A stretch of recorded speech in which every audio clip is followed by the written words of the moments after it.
और ये भाव पे ये निर्गुण भजन पे मेरे माता जी के सुपुत्री के तरफ से शीतलंता यादव आपकी तरफ से बेटी बेटी होली भैया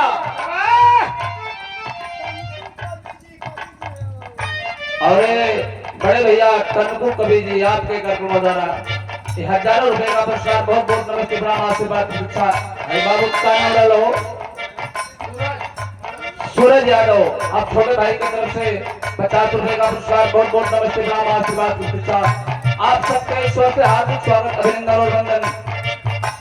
आप लोग हमें खातिर के हम कलाकारन के भगवान नहीं देवता है आई यहाँ के देवी हलो आप लोग के सहयोग से आपका आशीर्वाद से ही छोट कलाकार से बढ़िया हो रहा जेके चली लोग कहां से कहां पहुंचा देनी अजय के चाय देने उनके फंसा देनी कह गई सब कुछ छूटी सब कुछ छूटी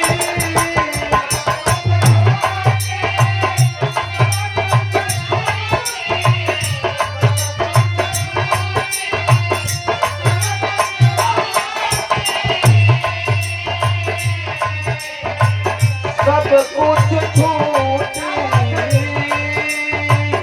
कितनो तू खैबा जड़ी बूटी कितनो तू खैबा जड़ी बूटी जाए करे सब कुछ छूटी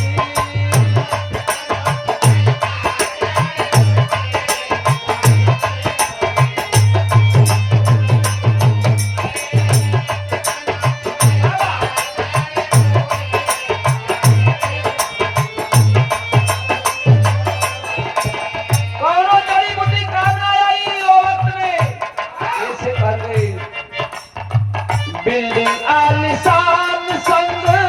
मरमर के मकान हो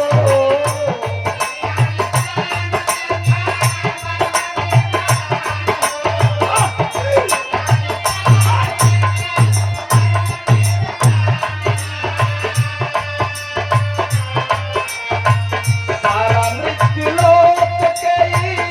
साधन समान हो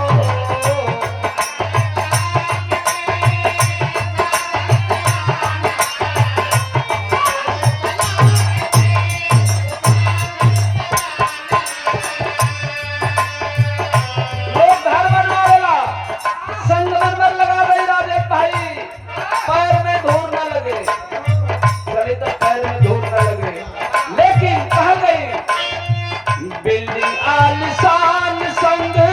मरमर के मकान हो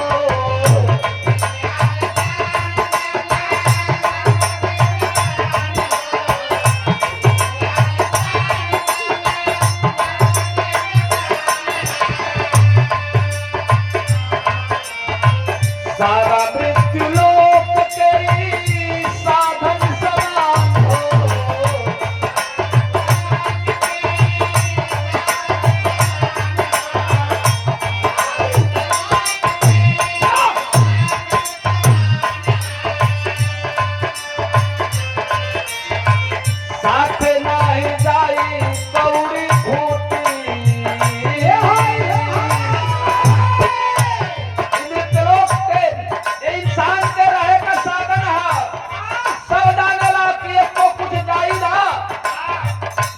जान के भी लोग सोचेला कि केकर का पाई निटोर के धले और ये सुंदर भजन पर हमारे पंच छोटे भाई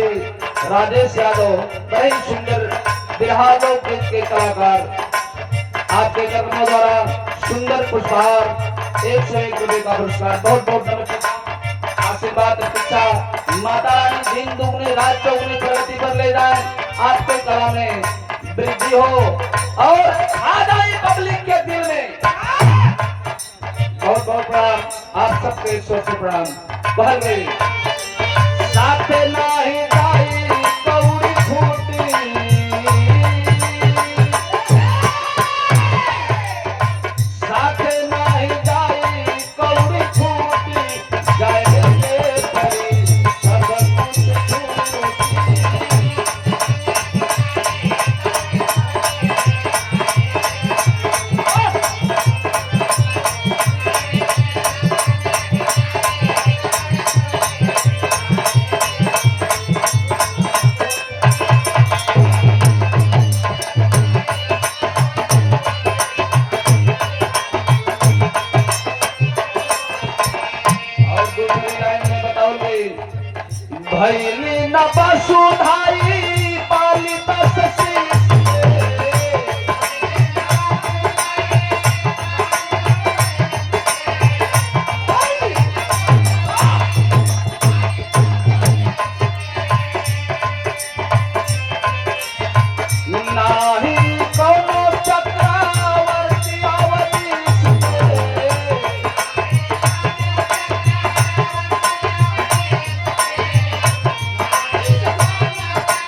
भाई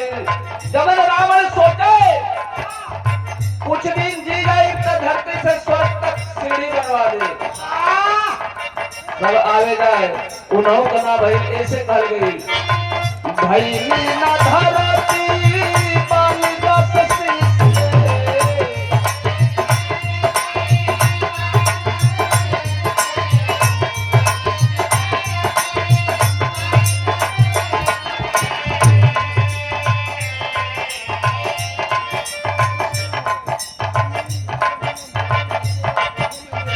नाही कौनो चक्रावर्ती अवधि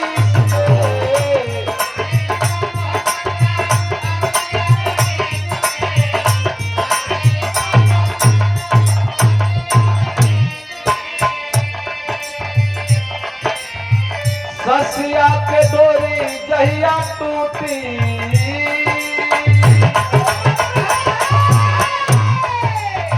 ससिया के डोरी जहिया टूटी जाए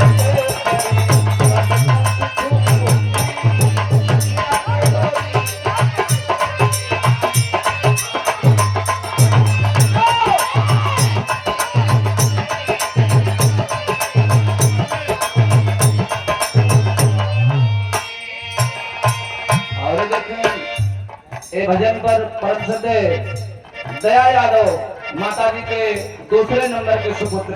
आपके कार्यक्रमों द्वारा एक सुंदर पुरस्कार और हजारों रुपए का पुरस्कार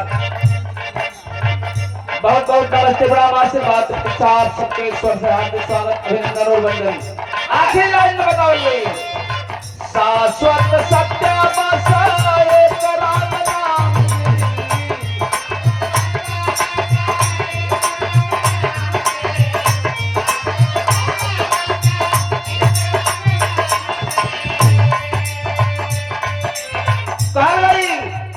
जब कंधा पर अर्थी उड़ जाले तो लोग बोलत चलेला राम नाम। अरे मर गए पर का सुनावत हो राम नाम सत्य है, जीते जी बता दीजिए कि राम नाम ही सत्य है। मर गए पर थोड़े सुनिए, ऐसे पहले बता दीजिए कि यही सत्य है और ये भजना पड़ेगा तब शाश्वत सत्य बसाए राम नाम।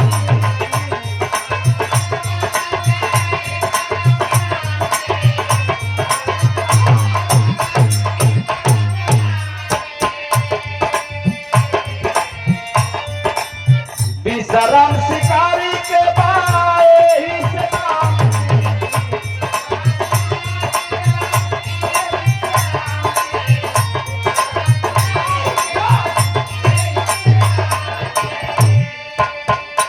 अरे राम धन के नाही लूटी सब में सब हिस्सा बकरा बटवा ली, पर आपके गुण में आपके विद्या में आपके भक्ति में केहू का कोनो अधिकार ना हो। ये से अरे राम धन केहू नाही लूटी जाए ते पर सब कुछ छूटी। राम धन केहू नाही लूटी जाए ते पर राम धन केहू नाही लूटी जाए ते पर